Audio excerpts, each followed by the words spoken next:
সম্মানিত দর্শক, আসসালামু আলাইকুম।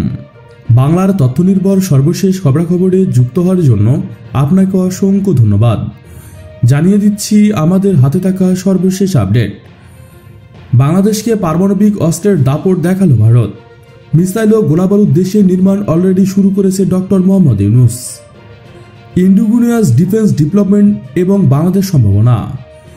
ইন্ডোনেশিয়াস ডিফেন্স ডেভেলপমেন্ট বলতে আমরা মূলত দেশীয়ভাবে অস্ত্রশস্ত্র নির্মাণ এবং বাজারজাত করা এসবকে বুঝি। বর্তমান বিশ্বে অস্ত্রের ঝনঝনানি প্রতিনিয়ত বাড়ছে শক্তি প্রদর্শন এবং ডমিনেটিং মনোভাব। ছোট এবং অপেক্ষাকৃত কম শক্তিশালী দেশগুলো নিজেদের সামরিক শক্তি বাড়াচ্ছে পরাশক্তি দেশগুলোর সাহায্য এবং সরঞ্জাম পেয়ে। বর্তমান যুগে সব দেশই চায় সামরিক ক্ষেত্রে নিজেকে শক্তিশালী করে গড়ে তুলতে এবং নিজের দাপট বজায় রাখতে।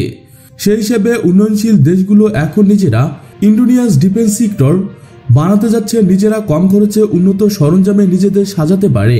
এর ফলে একদিকে তারা স্বাবলম্বী হচ্ছে, অন্যদিকে অন্যদের কাছে বিক্রি করেও ভালো রাজস্ব আয় করছে। বাংলাদেশে ইন্ডোনেশিয়াস ডিফেন্স সেক্টর এখনও নবীন।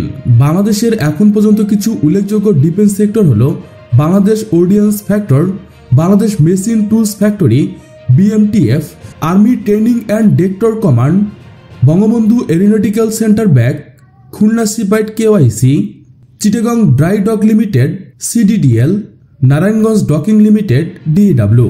বর্তমানে দেশের শীর্ষস্থানীয় বিদ্যাপীঠগুলো ডিফেন্স সেক্টর উন্নয়নে কাজ করছে, যার মধ্যে বুয়েট, রুয়েট, সুয়েট, মিয়েট ইত্যাদি সম্পর্কযুক্ত। তবে বর্তমান সময়ে আমাদের ডিফেন্স সেক্টরের উন্নয়ন ঘটছে তা বলা যায়। বিদেশ থেকে প্রযুক্তি কিনে দেশে বিভিন্ন অস্ত্র ও সরঞ্জাম বানানো, অ্যাসেম্বল করা। বর্তমানে আমাদের দেশের উৎপাদিত অস্ত্র দেশের চাহিদা পূরণ করে বিদেশি রপ্তানি করার বিষয়টি প্রক্রিয়াধীন আছে। সেনাদের জন্য বিভিন্ন ধরনের জিনিস যেমন বুলেট প্রুফ ভেস্ট এসব দেশে বানানো হচ্ছে। এসব ক্ষেত্রে বিভিন্ন প্রাইভেট সেক্টর এগিয়ে আছে। কয়েক বছর আগে প্রাইভেট সিরামিক কোম্পানি সেনাবাহিনীর জন্য ballistic shield, bullet proof vest ব্যবহৃত হয় বানানোর কথা জানিয়েছেন, যা দেশের চাহিদা মিটিয়ে বিদেশে রপ্তানি করার পরিকল্পনা আছে। এছাড়া কামানো রকেটের গোলা বা অ্যামিউনিশন দেশে বানানো হচ্ছে।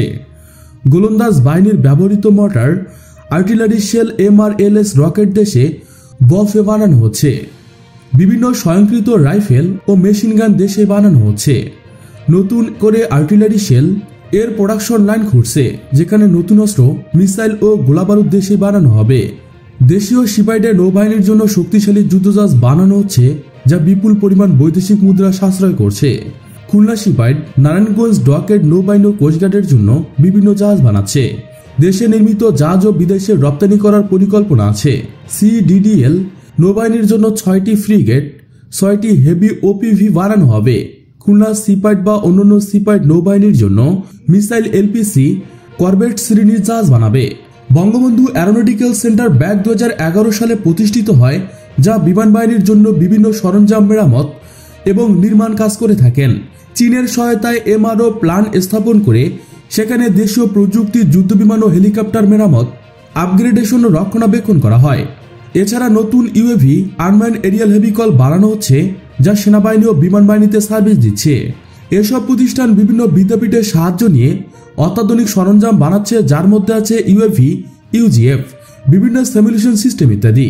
এছাড়া সবচেয়ে উল্লেখযোগ্য হলো এসব প্রতিষ্ঠান বাদেও অনেক ব্যক্তিগত এবং সামাজিক প্রতিষ্ঠান আছে, যারা শখের বসে বা অন্য কাজে অনেক জিনিস বানাচ্ছে, যা আমাদের জন্য নতুন সম্ভাবনা সৃষ্টি করতে পারে। এদের যদি একটু কারিগরি, প্রাতিষ্ঠানিক শিক্ষা ও যথাযথ মূল্যায়ন করা হয়, তাহলে এরাও দেশের সম্পদ হয়ে উঠবে। এছাড়া দেশে গবেষণা খাতে বেশি বাজেট এবং RD সেক্টর ডিপার্টমেন্টের দিকে নজর দেবে। গবেষণা বা অন্যান্য খাতে যতটুকু বাজেট দেখা হচ্ছে তা সুস্পষ্ট প্রয়োগ নিশ্চিত করতে হবে, তাহলে দেশের উন্নয়ন সম্ভব হবে। এছাড়া আমরা যদি নাগরিক হিসেবে আমাদের দায়িত্ব বিভিন্ন কর ঠিকমতো পালন করি, তাহলে আমাদের দেশ অনেক উন্নয়ন সম্ভব। তবে বর্তমান পরিস্থিতির বিবেচনায় বাংলাদেশ ইন্ডোনেশিয়াস ডিফেন্স সেক্টর এর প্রয়োজনীয়তা এবং উন্নয়ন অনস্বীকার্য। তাই বর্তমান পরিস্থিতির বিবেচনায় দেশের সম্পদ ভারতে পাচার ও ভারত থেকে অস্ত্র এবং মাদক আসার সকল পথ বন্ধ করতে বিজিবিকে সোচ্চার ও প্রয়োজনীয় আক্রমণাত্মক হতে হবে। বাংলাদেশ ভারত সীমান্ত বিশ্বের সবচেয়ে ঝুঁকিপূর্ণ সীমান্তের একটি। একই সাথে চোরাক চালানের একটি বড় রুট। এসব রুট দিয়ে অবৈধভাবে গরু, কাপড়, অস্ত্র, মাদক বাইক সহ নানা জিনিস দুই দেশের মধ্যে আদান প্রদান করা হয়। আর এসব করতে গিয়ে প্রচুর বাংলাদেশি নাগরিক ভারতীয় সীমান্তরক্ষী বাহিনীর হাতে প্রাণ হারান। বাংলাদেশের সীমান্তরক্ষী বাহিনীর পাল্টা জবাব দেওয়ার ক্ষমতা থাকলেও তাদের ক্ষমতাহীন করে নখ দন্তহীন বাঘে পরিণত করা হয়েছিল। এমন সময় এসেছে এসবের বিরুদ্ধে সোচ্চার হবার। ইতিমধ্যে ভারতে আমাদের ইলিশ রপ্তানি বন্ধ করে দেওয়া হয়েছে। বাংলাদেশ থেকে অবৈধভাবে একটা ইলিশও যেন ভারতে না যায় এবং ভারত থেকে কোনো অবৈধ জিনিস যেন বাংলাদেশে প্রবেশ করতে না পারে, সে বিষয়ে বিজিবি ও স্থানীয় প্রশাসনকে সতর্ক ও কঠোর হতে হবে। Thanks for watching my video. আল্লাহ হাফেজ।